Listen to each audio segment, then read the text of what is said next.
બનાસકાંઠા જિલ્લાના વાવથી બુકણા રોડ ખીમણાવાસથી સીમ સુધીનો રોડ ખખડતા જ હાલતમાં હોવા છતાં તંત્ર દ્વારા હજી સુધી બનાવવામાં આવ્યો નથી. રોડ પર મોટા ખાડાઓ તેમજ કપચી ઉપસી ગઈ છે, જેથી વાહન ચાલકોને ભારે હેરાનગતિ પડી રહી છે. આ રોડ સરહદી વિસ્તારના ગામથી ગામને જોડતા રોડ છે, જેથી આ રોડ પર સતત વાહનો ધમધમતા હોય છે. છતાં તંત્ર દ્વારા આ રોડ બાબતે કોઈ પગલાં હજુ સુધી લેવામાં આવતા નથી, જેથી લોકોને ભારે હાલાકી અને તકલીફ પડી રહી છે. લાંબા સમયથી તૂટી ગયેલો હોવા છતાં નવો રોડ બનાવવાની હજી સુધી કાર્યવાહી કરવામાં આવી નથી.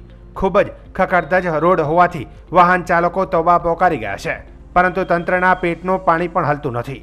વાવથી બુકણા ગામને આ રોડ જોડતો હોવાથી વાહનો આ રોડ પર ધમધમી રહ્યા છે, પરંતુ તંત્ર દ્વારા કોઈ કાર્યવાહી કરવામાં આવતી નથી.